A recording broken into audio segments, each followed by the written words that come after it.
Ceļi ir Latvijas ekonomiskā asinsrite, kas vieno ikvienu Latvijas un Eiropas iedzīvotāju.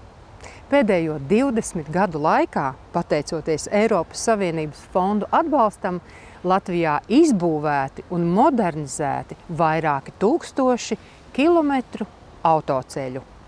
Šodien sižetu cikla izaugsmes ceļš sērijā ielūkosimies, kādas izmaiņas piedzīvojusi Latvijas ceļu infrastruktūra, lai pārvietošanās būtu ērtāka un drošāka.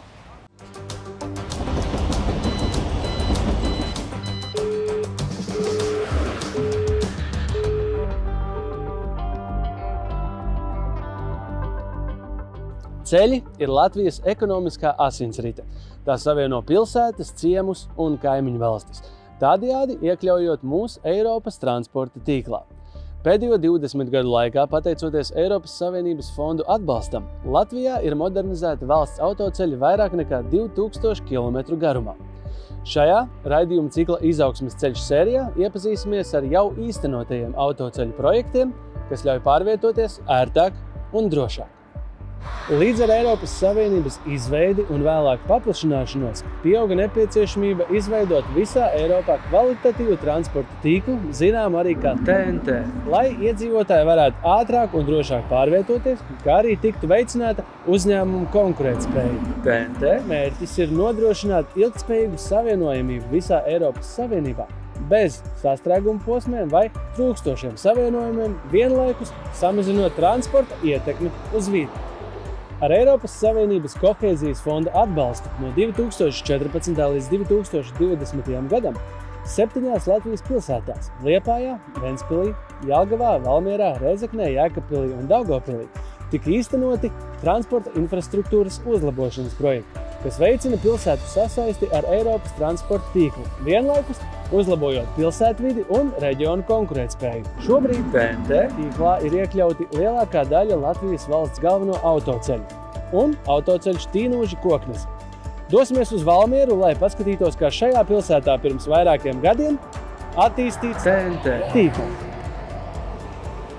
Valmierā šim te fonda projektam tika izvirzīts vairākas idejas, un kā tādu pašu no svarīgākajām un primāri īstenojamām tika atzīta šī Leona Paigles ielas savienojums ar šo Eiropas Savienības tīklu. Kā rezultātā mēs izbūvējām ielu vairāk kā 2 km garumā, un arī no šīs ielas ieguvēji ir arī iedzīvotāji, kuri šo ielu ikdienā izmanto, lai nokļūtu Valmieras lielākajās skolās, Valmieras valsts ģimnāzijā un Valmieras sākumskolā, kas ir ļoti ērti, īpaši tiem, kas dzīvo piepilsētā. Esam saņēmuši arī ļoti labas atsauksmes tieši par šo jaunizbūvēto gājēju veloceliņu, kas ir ar asfaltbetonu segumu vienā līmenī.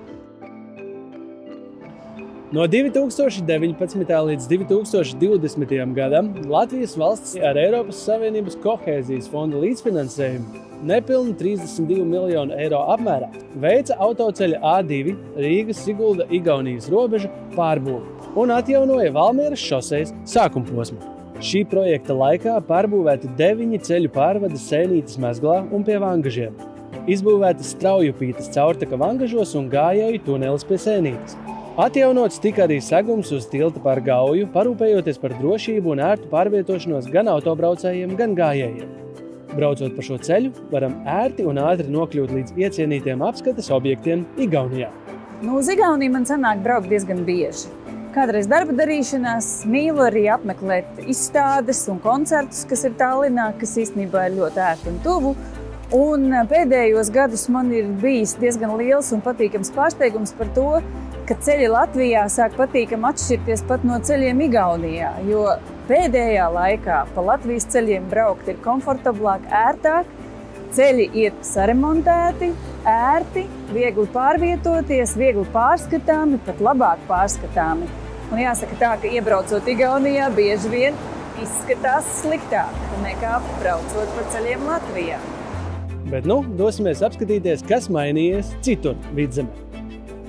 Ar Eiropas Reģionālās attīstības fonda finansējumu 8,3 miljonu eiro apmērā ceļa posmā Cēsis–Vecpiebalga–Madona veikti ievērojami ceļa infrastruktūras uzlabojumi, īstenojot pilnu ceļa sagas rekonstrukciju. Posmā no pārvada pār bijušo dzelzceļa līniju līdz Brežģakalnam aiz Taurenes. Projekta ietvaros izbūvēts jauns tilts pār Gauju. Taču ar šo ceļa posmu būvdarbi autoceļā P30 nebeidzās. Jau pēc gada darbi turpinājās, pārbūvējot posmu no Brežģakalna līdz Vecpiebalgai un no Vecpiebalgas līdz Madonai. Ar Eiropas Savienības fondu atbalstu īstenotie ceļu rekonstrukcijas darbi ceļa posmā Cēsis Vecpiebalga Madona būtiski uzlabojuši braukšanas kvalitāti un satiksmes drošību. Daudzi autoceļu nozarei nozīmīgi projekti ir īstenoti jau vairāk nekā pirms 10 gadiem, taču Eiropas Savienības sniegtās pārmaiņas cilvēki turpina baudīt vēl šobrīd. Kā vienu no piemēriem apskatīsim, kādas izmaiņas piedzīvojas autoceļa E22 posms, kas savieno Tīnožus ar Koknesi. Ceļa rekonstrukcijā ieguldot 138 miljonus eiro, tika rekonstruēts un izbūvēts autoceļš ar kopgarumu 72 km. Tāpat projekta laikā papildu rekonstruēti 5 tilti un satiksmes pārvadi, bet 9 izbūvēti no jauna. Projekta ietvaros rekonstrukciju piedzīvoja arī valsts reģionālo autoceļu posmi Ulbroka Ogre nepilnu 9 km garumā, Tīnoži Koknese 40 km garumā un 5 km garš ceļa posms aiz Kokneses. Tāpat uzceltas 20 caurbrauktuves, nodrošinot lokālos savienojumus. Ceļu kvalitātei mūsu biznesā ir ļoti liela nozīme. Pirmkārt jau, lai nodrošinātu pasažieriem patīkamu pieredzi, un otrkārt izdarot izvēli par investīcijām. Katrs mūsu autobus maksā aptuveni 500 000 eiro, kas kopumā sastāda ļoti lielas investīcijas, ko uzņēmums ir veicis, lai varētu nodrošināt Latvijas maršrutus. Un ceļu kvalitāte dod mums drošību, ka mūsu investīcijas ir aizsargātas un kad katrs no mūsu jaunajiem autobusiem varēs nobraukt tam paredzēto laiku. Mēs uzskatām, ka turpinot uzlabot Latvijas ceļus un paplašinot komercmaršrutu tīklu, ieguvēji būs gan pasažieri, gan arī valsts kopumā. Jo mēs zinām, ka pilsētu sasniedzamība ir viens no svarīgākajiem faktoriem ekonomikas attīstībai. Autoceļš P62 Krāslava–Preļļi–Madona ir Latvijas garākais reģionālais ceļš, kas savieno Vidzemi un Latgali, un ir ērtākais maršruts nokļūšanai no Krāslavas līdz Madonai.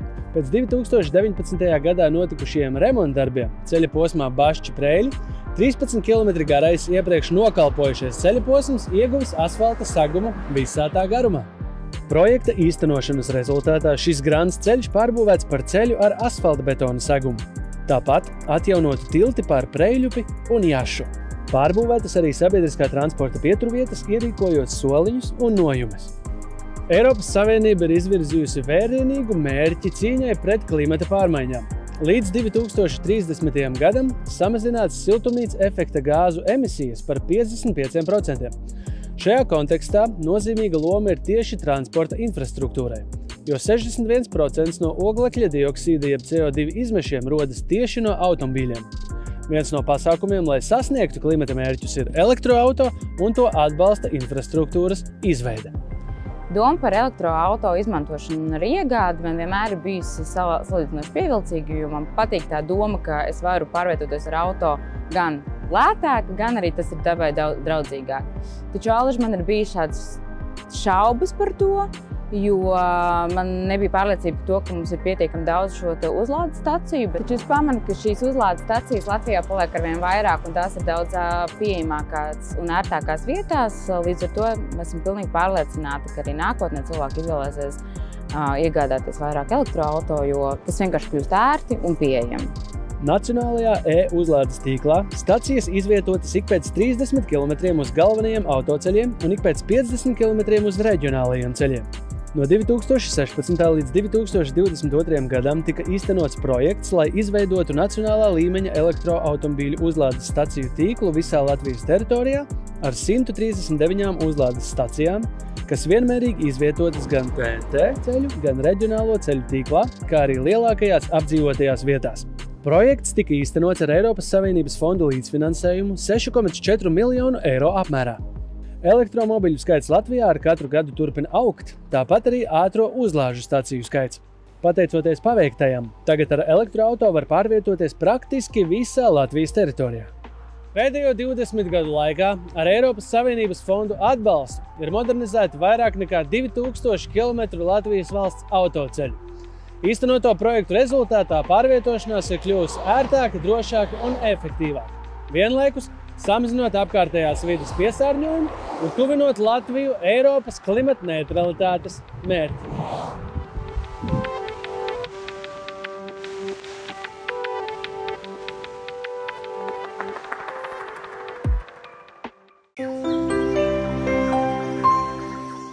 Koko Šanel ir teikusi, ka sievietei ir jāizvirza tikai 2 pašmērķi – būt elegantai un pasakainai. Dāmas, gatavojieties būt pasakaini elegantas. Mēnesi atpakaļ man bija iespēja iepazīties ar jauniem produktiem raidījumā Dzīvīte. Šos produktus Absolute Youth lietoju jau mēnesi. Un lielākās izmaiņas, ko es esmu sevī pamanījusi, ir milzīgas, es tā varētu teikt, jo man ir pazudis šis sejas apsārtums, kas man vienmēr ir bijis, jo bez tonālā krēma es pat nevarēju iedomāties, ka es varētu iziet no mājas ārā. Problēma tātad ir sarkanums, ja, ir ļoti dziļas poras, ir diezgan, es varētu teikt, drīkst taukaina seja, ir rētaudi no iepriekšējām bijušām kādas pumpas vai aknes, ja, ir pietūkuši plakstiņi, ja, un ir tātad porains, iekaisis un nav gluda āda. Visu manu dzīvi mana sejas āda ir bijusi diezgan problemātiska. Lielākais tāds biedējošais varbūt bija tas, ka katru gadu, augusts, septembris, man noslēdzās ar antibiotiku kursu, jo katru reizi šajos mēnešos man metās ļoti strutainas, sāpīgas pumpas, un nododot visas analīzes, man nekad neviens nevarēja pateikt, kā tas īsti rodās. Bet sākot lietot Absolute Youth produktus 4 nedēļas atpakaļ, jūs paši varat redzēt, rezultāti runā paši par sevi. Tieši šie produkti man ir samazinājuši poras, palielinājuši liftinga efektu ap acīm, arī šis te rētaudi ir pazuduši. Mana seja izskatās daudz jauneklīgāka, daudz starojošāka. Man principā asaras ir acīs, jo Gunta tika pilnīgi, es Guntu nepazinu mēnesi atpakaļ. Mēnesi atpakaļ es atbraucu uz Latviju un mēs taisījām pārraidi Dzīvītē par maniem produktiem, ko es gatavoju. 4 gadus es taisīju priekš sevis, jo es ļoti novecoju. Un es zināju, ka viņi ir multifunkcionāli, tāpēc, ka es taisīju viņus priekš sevis, priekš savām grumbām, priekš saviem maisiem zem acīm, lielām porām, apsārtumu, nokārušos ādu, kas nebija tvirta. Mans uzdevums bija tāds, ka lietoju šos pašus produktus, ko es sev lietoju, pierādīt to, ka viņš strādā uz jebkuras ādas, ka viņš strādā, vai tev ir problemātiska uz taukainu, vai tev ir problemātiska jau uz vecumu uz sausāku ādu, vai tev problēmas ir uz iekaisumu, vai tev problēmas ir uz krunkām. Viņš izlīdzina un pataisa ādu veselu, neskatoties no kura punkta tu no ādas. Šis ir pirmais gads, kad es esmu iztikusi bez antibiotiku kursa, jau ir oktobris, kad man nav šo te problemātisko zonu sāsinājumu. Produkti ir vinējuši pasaulē, globālā sacensībās, un tagad es braucu uz Londonu, saņēmu godalgu par šo produktu kā labāko jauno kremu. Tālāk šis produkts ir parādīts kā labākais latest in beauty. Viņš tagad būs Mary Claire, izrādīts kā viens no labākajiem produktiem, kas uz šo brīdi eksistē. Health and Wellness, Anglijā par viņu rakstīja. Šos produktus, protams, katrs cilvēks grib pamēģināt uz sevis, un tādēļ mēs uzstājamies izstādē, Baltic Beauty izstādē. Tiem, kas nevar atnākt uz Baltic Beauty, mēs esam atvērti praksē, Dzirnevielā 45, 47, katru dienu var mierīgi ienākt, pamēģināt produktus, izmēģināt uz sevis, iepazīsties ar viņiem. Un šīs ir tikai 4 nedēļas. Gaidīsim, kas būs, kad es šos produktus turpināšu arī lietot nākotnē. šis ir produkts, kurš skaita laiku atpakaļ.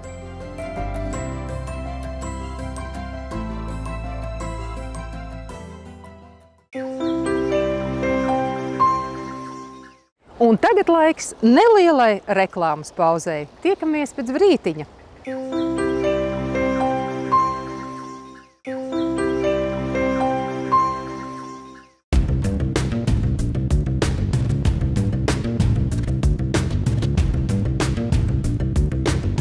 Es šodien esmu atbraukusi ciemos uz objektu pie cilvēkiem, pie ģimenes cilvēkiem, kas 33 gadu laikā ir izveidojuši ģimenes uzņēmumu un veic dziļurbumus visā Latvijā. Kā radās jūsu SIA nosaukums? Ziniet, es domāju, kā nosaukt firmu. Un domāju dot savu vārdu, un lai vārds būtu kā garantija kvalitatīvam darbam, visu godīgi urpties priekš cilvēkiem. Ja? Un tas ir nodarbojies, un es esmu ļoti lepojos, ka to uzvārdu Lobanov nes man dēls Edgars. Viņš turpina ar godu nest to nosaukumu un uzvārds Lobanov. Un Lobanovs tas ir ūdens, a ūdens tas ir Lobanov firma. 33 gadi ir ārkārtīgi liels laika posms. Sakiet, vai jums ir veikti kādi uzskaitījumi, cik liels ir jūsu klientu loks? Ziniet, tālāk 1991. gada 9. oktobrī, kad mēs sākām urpšanas, viena no pirmiem Latvijā, sākām urt, un mums bija tajā laikā 458 pasūtītāji uzreiz. Tas ir liela klāde bija pierakstīta, tāpēc, ka līdz tiem laikam nebija atļaut privātiem urt oficiāli. Un mēs pirmā urpšanas firma, kas sākām urpties dziļurbumu priekš privātiem. Un godīgi pateikt, mums tik daudz pasūtītāju, ar ko es gribu pateikt paldies tiem cilvēkiem, kas izvēlēja mūsu pakalpojumu. Kas ir jūsu mērķa auditorija? Kas ir jūsu klients? Vai tie ir uzņēmumi? Nu, kā mēs redzam, šeit ir uzņēmums, bet vai jums arī ir privātie pasūtītāji? Ziniet, paša mērķis bija pirmkārt privātiem. Tāpēc, ka daudz lauksaimniecības vai privātas mājas, vasarnīcas bija bez ūdeni. Un mēs vērsāmies pirmkārt, lai ūdeni apgādāt privātam personām. Bet pēc tam ar jaudu, ar visiem mēs daudz urbām arī gan pašvaldībām, gan ciematiņam, gan uzņēmumam, tādam kā, piemēram, alus darītava brālis, gaļas pārstrādājuma firma Rūbeņi un vēl daudz uzņēmums, ko mēs iegādājam ūdeni, un viņi ražo to savu produkciju ar ūdeni, ko mēs dabūjam no zemes dzīļiem. Runājot par zemes dzīlēm, taču ir jābūt noteikti dažādai tehnikai, kur jūs veicat, piemēram, mazam dārziņam, kaut kur lauka ciematiņā vai lielam uzņēmumam. Jums noteikti, jūs esat apgādāts no 91. gada līdz šim brīdim, jums izaugsme ir ohoho. Tieši tā, mēs jau no Vācijas dabūjam pavisam mazu tehniku, kas var iebraukt 1,20 m tikai platumā, varam iebraukt iekšā uz dārzu kādu un neko nesabojāt to, kas sastādīts. Jūsu darbības spektrs nav tikai dziļurbuma urpšana. Ko jūs vēl piedāvājat? Jā, nu šajā objektā mēs tieši urbjam zondas siltumsūkņiem, ar ko pēc tam tiks apkurināta šī ēka. To mēs darām, un vēl mēs arī šogad uzsākām pāļu urpšanu. Tāda Latvijā jauna tehnoloģija, kad ar CFA pāļu urpšana saucās. Tā jaunā tehnoloģija ar tā urpšanai, pāļu urpšanai mēs izdarījām lielu apjomu darbu tur ļoti īsā laikā. 3 dienās izurbām ap 900 metriem kopā un sabetonējām visu to, un respektīvi jau tur pēc mēneša jau varēja sākt būvēt jau tos angārus. Pa tiem 3 dienām izurbt gandrīz kilometru, ne tikai izurbt, bet arī ielaidēt armatūru un sacementēt. Un tas ir vispār, es godīgi pateikt, es domāju, tas ir pasaules rekords.